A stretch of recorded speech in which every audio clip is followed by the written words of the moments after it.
Nous avons chargé une photo dans Photoshop et on se retrouve avec le calque, évidemment, le calque d'arrière-plan de la photo qui est verrouillé. Alors, la première des choses que l'on va faire, vous le savez, on ne travaille jamais sur l'original. Donc, on va dupliquer ce calque. Alors, plusieurs manières de dupliquer ce calque pour ne pas travailler dessus. C'est clic droit, dupliquer le calque. Il vous affiche une petite fenêtre arrière-plan copie. Bon, là, vous donnez le nom que vous voulez. Vous pouvez mettre Islande, voilà. Et vous cliquez sur OK. Ça vous fait une copie du calque sur laquelle on va pouvoir travailler et on ne touche pas à l'original. On peut même l'effacer, ne pas la visualiser. Et comme ça, on est sûr de ne pas travailler dessus. Alors, on a une autre façon de faire. Voilà, je supprime ce calque-là. On a une façon de faire qui est ici dans Calque, Nouveau, Calque par copier. Il nous donne en plus le raccourci qu'on va faire de suite. Alors, si on clique dessus, il nous fait la copie du calque direct. Il nous affiche un nom. Par contre, il ne nous a pas demandé le nom que l'on voulait faire. Il a fait de suite la copie. Alors, on peut venir évidemment, à double clic, le renommer comme l'on désire. Voilà, Islam. Et la dernière façon que nous allons voir pour le copier, c'est le raccourci clavier, CTRL-J. Voilà. Là, on a une copie du calque. Alors, on le renomme aussi, Islam. Voilà. Comme ça, on va pouvoir travailler sur une copie de l'original et pas sur l'original. Alors, pourquoi? Parce que les outils éclaircir et assombrir travaillent dans une méthode de destruction, c'est-à-dire qu'ils assombrissent ou ils éclaircissent la photo et puis on peut pas revenir en arrière en fait. Donc il vaut mieux travailler sur un calque, comme ça si on veut vraiment, si ça ne nous plaît pas, on supprime le calque et puis on refait. Alors, on va voir aussi, pour reprendre un petit peu les principes de base, la taille du pinceau. Alors, on a plusieurs façons d'agrandir ou de rétrécir la taille du pinceau. La première, c'est en appuyant sur la touche Alt et le clic droit de la souris. En allant de gauche à droite, on a le pinceau qui rétrécit ou qui s'agrandit. On a le clic droit de la souris qui nous permet de venir ici choisir l'épaisseur. Et puisqu'on est dessus, il nous permet aussi de choisir la dureté du pinceau. Alors, avec un arrondi flou, un arrondi net, on peut passer en net, on peut passer, voilà, il y a différents... Là, en fait, la dureté, c'est aussi les formes de pinceau que l'on peut choisir, il y en a beaucoup. On peut en rajouter, enfin, l'intérêt n'est pas là. On va rester, nous, en arrondi flou. Et l'épaisseur, donc, on va pouvoir venir choisir l'épaisseur du pinceau. Alors là, c'est pas très très pratique parce que on voit pas le pinceau, on voit pas ce qu'on fait. Donc voilà, il est quand même plus judicieux de venir. Là, on voit directement, on n'a rien qui s'affiche au milieu. Donc si on veut par exemple peindre ici, voilà, on met une taille de pinceau. Alors ça on le verra après, pas trop petite, mais on le verra après. Voilà, mais là, vous voyez, par exemple, si on veut éclaircir le ciel, bon, le ciel est gros, donc on met un gros pinceau, par exemple, et on va pouvoir peindre sur le ciel avec un gros pinceau. Si on a un petit pinceau, vous comprenez bien que, voilà, on en a pour un moment, puis ça va faire des traits blancs en plus. Une autre façon de faire ça, avec les touches point d'exclamation et slash, on réduit ou on augmente le pinceau. Alors le plus pratique, c'est quand même la touche Alt. Avec la main gauche, on a la touche Alt. Et on travaille très vite en fait. On lâche pas la souris et on vient modifier chaque fois quand on veut modifier quelque chose ou éclaircir ou assombrir quelque chose. On a de suite la dimension. Voilà pour les bases du réglage du pinceau et on va voir la suite. Les outils pour éclaircir ou assombrir une photo sont ici. On a ici un petit icône donc de densité moins, ou si on le sélectionne avec le clic gauche de la souris, on a densité moins, donc outil densité plus. Densité moins, c'est fait pour éclaircir. Densité plus pour assombrir. On va commencer, je vais vous montrer comment on fait pour éclaircir une photo. Vous sélectionnez l'outil densité moins. Vous vérifiez bien que vous êtes sur le calque de copie. Alors là, on peut peut-être même, vous voyez, on va mettre même Islande, on va densité moins. On va pouvoir travailler sur plusieurs calques en fait. Là, on va travailler sur les densités moins. Donc, on a sélectionné. On va sélectionner la taille du pinceau que l'on désire. Là, je vais éclaircir le chemin. Voilà.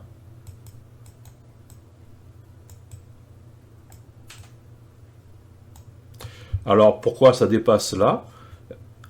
Parce qu'on travaille sur une exposition qui est supérieure à 10. Et ça, l'exposition, au plus, vous mettez des pourcentages forts, évidemment. Au plus, je vais agrandir un petit peu le pinceau. Voilà. On va faire un exemple. Au plus, vous voyez, la densité est intense sur la photo. Voilà, là, je suis passé 4 fois. On peut repasser, hein. Vous allez voir. Bien. Là, vous êtes à 0. Vous passez une fois, vous avez cette densité-là. Vous repassez par-dessus, ça vous éclaircit encore plus. Encore plus. Et encore plus. Voilà, on peut arriver à faire du très blanc, quoi. Hein. On peut carrément désaturer la photo. Voilà. Là, je reviens à 0. Et si on vient ici en exposition très faible, ce que je vous conseille de faire, jusqu'à 8, on va dire. Alors, ça sera 1, vous voyez, 2, 3, 4, 5, ça sera très faible, mais on va pouvoir, comme on peut revenir dessus, on applique en fait la densité que l'on veut, l'éclaircissement ou l'assombrissement que l'on veut. Donc là, je reviens en arrière avec la touche CTRL-Z. Voilà. Donc là, on a dit qu'on avait des traits blancs. Alors, on va grossir un petit peu la photo. Là, je zoome avec la molette de la souris. Hein. On va venir choisir l'outil densité plus. On réduit la taille. Et là, on avait l'exposition, vous avez vu, on est à 47. Alors là, je vais revenir en arrière. Je vais venir très faiblement. Hein, par exemple, un 6. Et je vais venir remettre un petit peu de densité. Voilà. Et je vais revenir maintenant en densité moins, avec donc, pour éclaircir, je vais venir prendre la taille du pinceau juste pour éclairer encore plus que le chemin cette fois-ci. Vous voyez, tout à l'heure ça avait débordé. Là on va venir éclaircir que le chemin.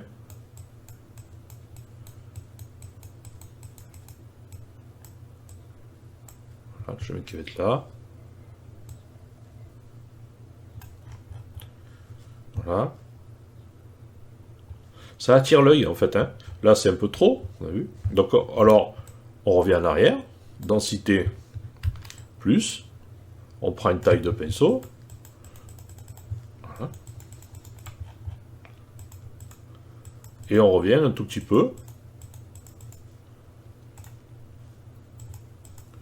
Là où il y en avait de trop. Voilà. En fait, là c'est juste pour vous montrer. Hein, en fait, d'éclaircir un chemin, il attire l'œil. Donc on va de suite voir qu'il faut aller par là. Donc sur une photo, ça peut être judicieux de montrer un petit peu où il faut aller. Voilà, le chemin guide nos yeux. Alors, on peut venir éclaircir. On va imaginer que le soleil arrivait de là. Donc là, le ciel était très bouché. Mais s'il y a un soleil un peu plus marqué ici, la montagne ici va être un peu plus éclairée. Donc on va pouvoir, avec une densité moins, prendre une taille de pinceau un peu plus grande et venir éclaircir un petit peu la montagne, ce flanc de montagne en fait. Voilà. voyez. Alors, si je fais avant-après, vous voyez, c'est que ça a quand même bien éclairci. Hein. Ça a même trop éclairci peut-être encore. Vous voyez le chemin. On peut peut-être encore venir le densifier un peu plus. Voilà. Garder le noir. Voilà. Un peaufine. Hein. Un peu plus. Là j'éclaircis un peu, j'avais trop noirci. Voilà. Voilà. Alors, là on est dessus, donc on voit que ça, hein, évidemment. Hein. Mais après, quelqu'un qui va regarder la photo dans son ensemble, qui n'a pas les yeux dessus carrément, il va pas voir. Hein. Alors, vous voyez là, ça fait des traits, un petit peu. Et là, c'est ce que je vous disais tout à l'heure, c'est-à-dire c'est la taille du pinceau en fait. Au plus on fait une taille de pinceau petite, au plus ça va faire. Alors là, je vais faire exprès, vous allez voir. Au plus ça va faire des traits. Là, je vais faire une densité plus. Vous voyez, ça fait des traits noirs. Voilà. Si j'agrandis le pinceau, ça fait... il n'y a plus de traits en fait. Hein. On arrive à foncer une zone sans faire de traits, il n'y a pas de traces. Alors là, c'était pour l'exemple. Je reviens en arrière. Mais si vous venez travailler avec une densité un peu moins forte, on va rester sur 7, voilà, 6 ou 7, hein, on noircit, et on peut arriver à noircir une zone, vous avez vu, sans aucun trait. Il n'y a plus de traits. Hein, on peut arriver à faire ça tout doucement. Voilà, on augmente un peu le pinceau. Là, ça densifie. Hein. On le voit très peu, mais il vaut mieux passer plusieurs fois. Vous voyez, regardez. L'original, regardez à l'avant-plan, l'original et le... On peut arriver à faire quelque chose de très discret.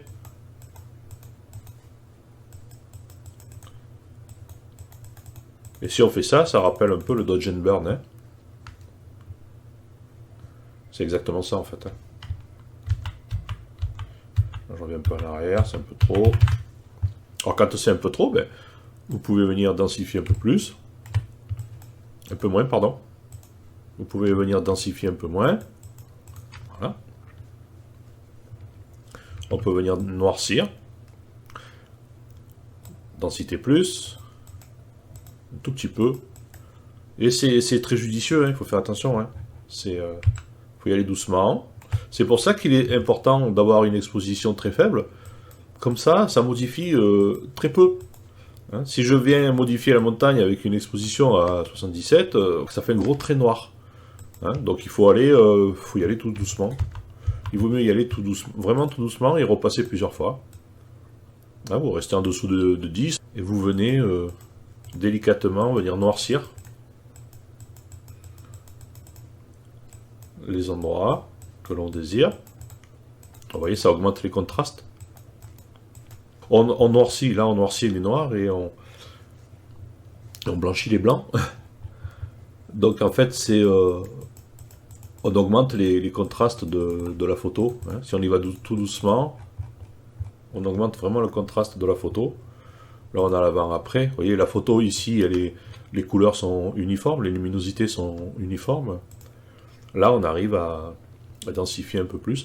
Alors là on peut venir jouer avec un filtre soleil par exemple.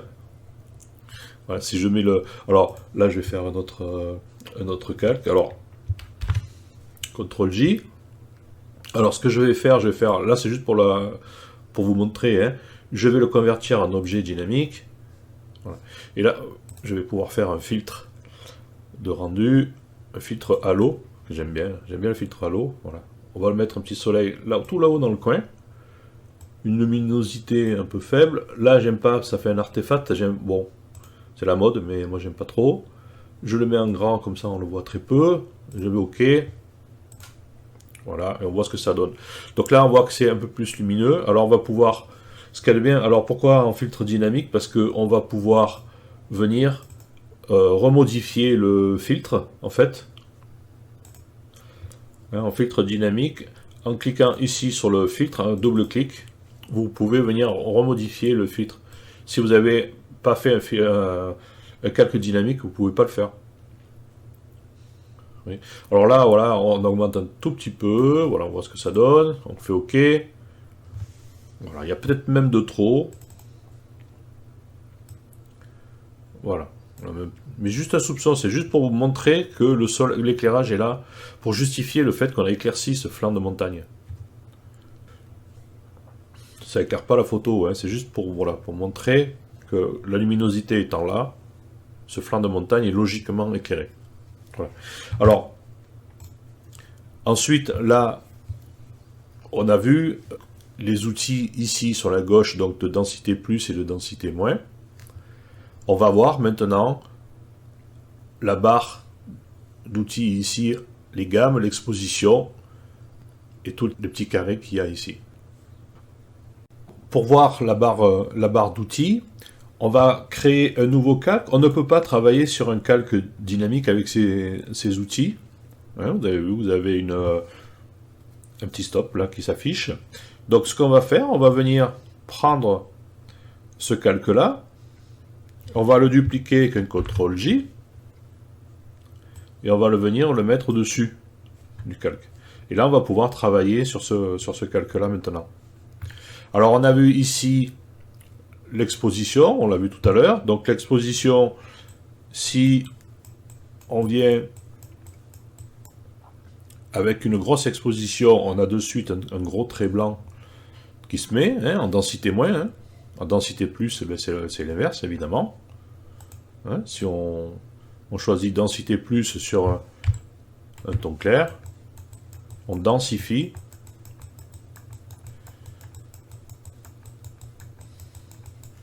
Le ton.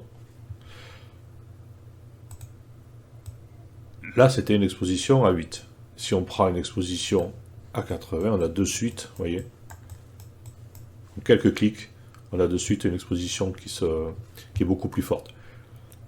En densité moins, on l'a vu en bas, si on prend une densité de 6 ou de 8 par exemple, vous voyez, ça y va très très faiblement. Ça fait pareil, hein, mais c'est très très faible. On peut vraiment revenir en arrière, il n'y a pas de...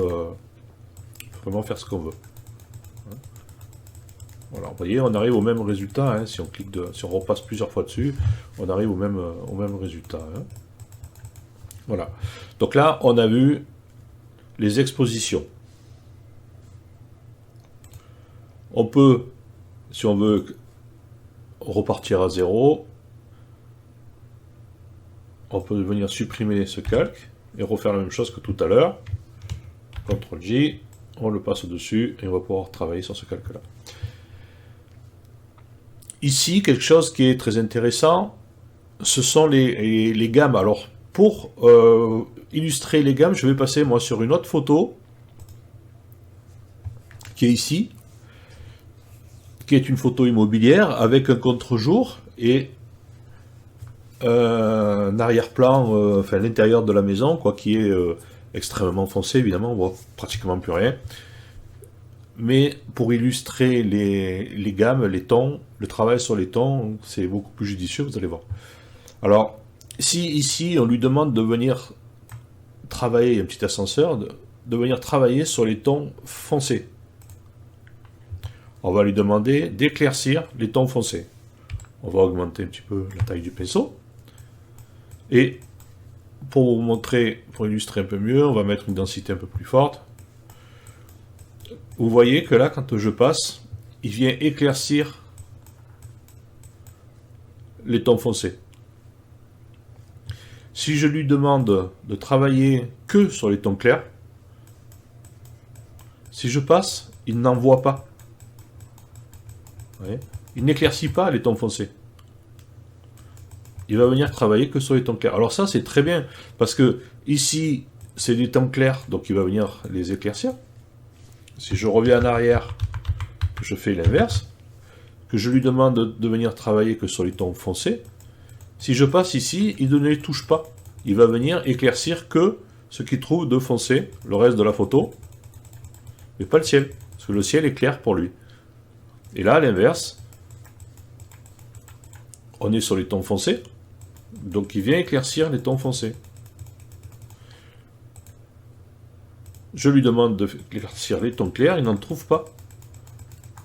Donc il éclaircit pas la photo. Alors ça c'est très pratique quand on a une photo voilà, que l'on veut vraiment retoucher avec des tons clairs et des tons foncés. Si on choisit bien, vous voyez là on est sur les tons clairs, donc pour lui... Alors évidemment maintenant que j'ai éclairci, pour lui c'est encore plus clair, donc vous voyez, il le prend encore plus pour un ton clair. Voilà, là je suis revenu donc à la photo originale. Alors, pour plus avoir à faire des CTRL Z indéfinis, je vais faire ce que j'ai dit tout à l'heure, c'est-à-dire faire une copie du calque de la photo originale. Voilà. Comme ça, je ne touche plus à celle-ci. Je peux même lui mettre un petit cadenas. Voilà, comme ça, je ne peux plus la toucher. Voilà, donc là, on a vu les tons clairs. Alors, et les tons moyens, eh bien, c'est Photoshop qui détermine si on a des tons moyens. Voilà, là, il a considéré que c'était un ton moyen. Ici, normalement, vous voyez, je le fais, c'est un ton... Ah si, il éclaircit un tout petit peu. Vous voyez, c'est encore plus léger.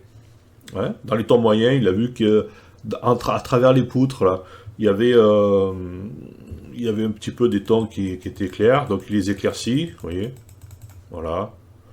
Bon, c'est pas très judicieux, hein, parce que ça fait maintenant ça fait jaune, donc je sais que c'était pas jaune, c'était blanc. Voilà, donc c'est pas évident. Les tons clairs, c'est quand même le ton clair et les tons foncés, c'est bien pratique quand même sur une photo. Le ton moyen, c'est un peu plus subtil. Hein. Voilà, donc là on a vu la gamme. L'exposition, on l'a vu. L'aérographe, alors on va revenir sur cette photo. Au lieu de faire, alors je vais monter l'exposition exprès pour voir la démo. Voilà, on va travailler sur les tons moyens. Tiens, écoute, voilà. Et ici, si je passe donc quelques fois, ça m'éclaircit la photo. Je reviens un petit peu en arrière. Si je choisis l'aérographe, vous voyez, ça fait à peu près la même chose, mais c'est plus subtil en fait. Hein, l'aérographe, c'est comme une bombe de peinture, vous savez, ça projette, alors que le pinceau, le pinceau c'est un pinceau. Donc en fait, vous voyez un peu la différence entre une bombe de peinture et un pinceau. Voilà, la différence est là. Alors sur certaines surfaces, comme là par exemple, ça se voit absolument pas. La différence ne se voit absolument pas. Sur d'autres, c'est beaucoup plus subtil. Hein, ça projette en fait de la lumière. Alors là, évidemment, j'avais une exposition très forte, donc c'est pas judicieux. Voilà, là je suis en aérographe. Voilà, c'est un peu comme si je peignais, si je bombais la photo. Hein, c'est un peu plus subtil. Voilà.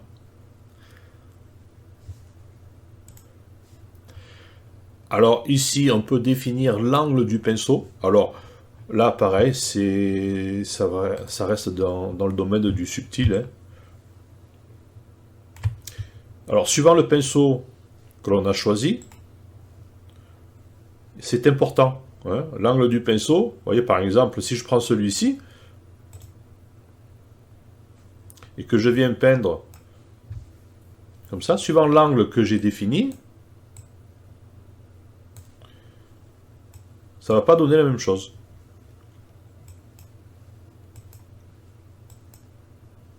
Vous voyez? Là, ça donne ça. Là, si je remets à 0, je fais dans le même... Voilà, vous voyez, c'est... Bon, après, c'est subtil, hein, mais vous avez vu, ça n'a pas tout à fait la même définition. Hein. Là, vous avez, il y a des traits un peu plus grands, là, il n'y en a pas, pratiquement. Donc, suivant l'angle du pinceau, on peut arriver... Alors, là, c'est plus éventuellement pour les dessinateurs, hein, pour les gens qui veulent faire du dessin. On va pouvoir venir choisir l'angle du pinceau. Quand on n'a pas de tablette graphique, ça peut être intéressant. Voilà. Je reviens à un pinceau normal. Voilà.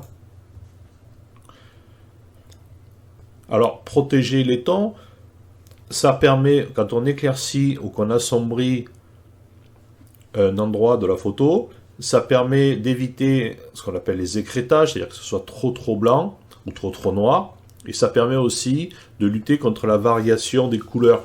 Des fois, quand on éclaircit un rouge, il peut passer rose. Donc en fait, il a changé la gamme de couleurs. Si on demande de protéger les tons, il va éclaircir les rouges, mais ça restera rouge. Ça sera un rouge clair et pas un rose. Hein, on va protéger les couleurs avec ça.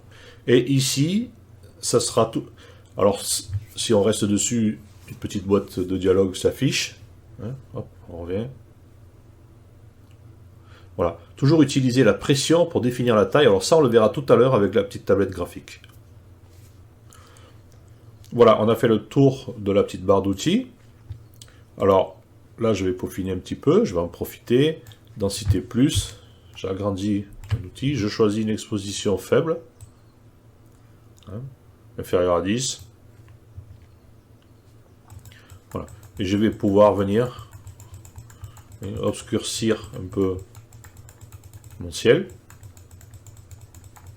pour le rendre plus dramatique. Voilà. On arrive à... Alors on peut même s'amuser à faire plus, vous voyez, des nuages très menaçants. Voilà, une densité. Alors vous avez vu, la densité, ça joue très vite. Hein. On est à qu'à 6%, mais à peine je touche... Vous voyez, on peut arriver à, voilà, à vraiment rendre le ciel très menaçant. Voilà. On va noircir un peu là. Voilà. Je vais renoircir un peu devant.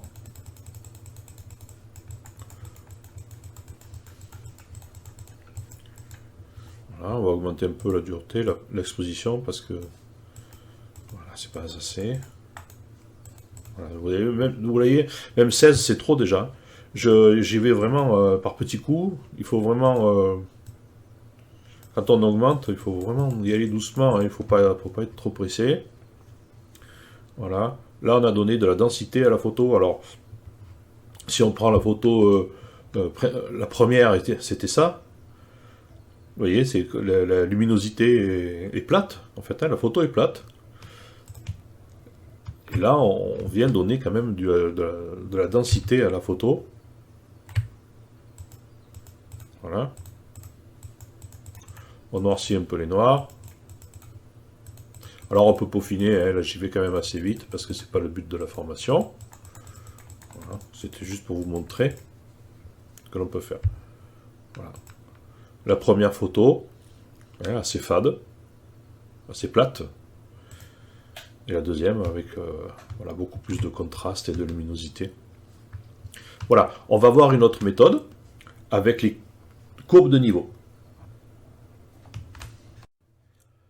Nous avons vu tout à l'heure que l'on pouvait venir jouer sur les couches. Alors ici, on a travaillé sur la couche globale, RVB. On peut venir lui demander de travailler que sur la couche des rouges. Si ce canapé, vous le trouvez trop rouge, vous allez pouvoir venir modifier la teinte de la photo en modifiant que la couche rouge. Alors, ça peut être judicieux si vous avez une teinte dominante sur une certaine photo. Vous pouvez venir baisser un petit peu. Si vous avez la photo est trop bleue ou trop verte, vous pouvez venir jouer et diminuer un petit peu la teinte. Par exemple, si vous trouvez que la photo est trop verte, vous allez sélectionner la couche verte et vous allez venir la diminuer. Alors, en diminuant le vert, attention, ça modifie aussi les bleus et les rouges. Hein, c'est global, hein, donc il faut venir. C'est un petit peu comme si vous réajustiez la balance des blancs. Alors, bon, il peut être plus judicieux de travailler quand même sur la couleur globale de la photo, à moins d'avoir une photo très spécifique, avec des teintes particulières. Alors, ici, au-dessous, on a une petite courbe aussi qui vous permet de venir éclaircir un petit peu les noirs et d'assombrir les blancs. C'est un petit peu une exposition. Alors là, ça vous affiche le niveau de sortie. Alors si vous voulez un niveau de sortie équivalent, par exemple pour plusieurs photos, ben, vous pouvez mettre un chiffre et puis comme ça vous avez le même niveau sur chaque photo. Voilà. Ici vous avez quelques curseurs. Vous avez les masques d'écrêtage. Alors ça, bon, pour l'instant on n'en parlera pas dans cette formation-là. On peut revenir à l'état arrière. On peut venir un petit peu en arrière de la photo. C'est un peu contre le CTRL Z, ça revient un peu au même. On peut venir remettre dans l'état initial, hein, comme si on n'avait rien fait, les visualiser ou pas, et venir supprimer ce calque. Voilà, si on supprime le calque, c'est terminé, on n'en a plus. Je reviens en arrière, ce calque on en avait besoin. Voilà. Alors on peut l'illustrer sur une autre photo, vous allez voir. Si je reviens sur la photo de l'Islande de tout à l'heure, si je lui demande de créer un calque de niveau, on va pouvoir venir éclaircir ou assombrir la photo, de la même manière, hein, vous avez vu. Alors, on peut prendre ici, avec la touche Alt, pour qu'il y ait le moins possible de blancs cramés. Si je vais par là, c'est les blancs sont cramés. Hein. Si je vais par là, les blancs ne sont pas cramés. On peut venir ici sélectionner les noirs, densifier un petit peu les noirs. Voilà. Là, c'est un peu trop. Hein. Et on peut éclaircir la photo. Alors, c'est un exemple. Hein. Voilà, j'ai densifié les noirs. Bon, on n'est pas obligé. Hein. Voilà. C'est pour donner un peu plus de contraste à la photographie. Alors là, après, bon, vous pouvez venir la peaufiner, la photo. Hein. Moi, j'aime bien la vibrance, rajouter un peu de vibrance. Vous avez vu, de suite, ça, les verts et les jaunes sont sublimés. Hein. Donc voilà. Voilà pour le réglage assombrir et éclaircir une photo avec un calque de niveau. Nous allons maintenant voir la petite spécificité avec la tablette graphique. Je sélectionne toujours les mêmes outils. Hein. Pour vous montrer la spécificité, je vais utiliser donc une densité de pinceau en arrondi net. Hein. Voilà. Je vais mettre une dureté à 100. Bon, là, c'est la dureté, hein, c'est à 100. Si au maximum, ça sera vraiment pour vous montrer. Hein. Voilà. Là, je ne travaille jamais sur l'original. Alors, je ne peux pas travailler sur des calques de réglage. Hein. Donc, je prends un calque ici, je le duplique. Et je vais le mettre en haut, là-haut, pour pouvoir travailler que sur ce calque. Et voir un petit peu tout ce que ça peut faire. Hein. Voilà, c'est juste pour vous montrer. Hein. On l'effacera après ce calque, évidemment, puisqu'il vient donc inhiber tous les réglages que l'on a fait juste en dessous, hein, puisque c'est une copie en fait du calque original. Mais là, c'est juste pour vous montrer, hein, pour travailler sur un autre calque. Voilà. Alors la petite spécificité, elle est ici, comme on l'a vu tout à l'heure. Ici, ça vous permet de gérer la densité de l'assombrissement ou de l'éclaircissement par l'appui sur le stylet. Je le sélectionne et je vais vous montrer ce que ça fait. Je prends donc l'outil densité moins. Je vais travailler sur les tons foncés. J'ai une exposition à 100%. Hein, et je vais vous montrer ce que ça fait. Alors, si je fais ici un trait, sans appuyer sur le stylet, vous avez vu, ça fait un trait très très fin.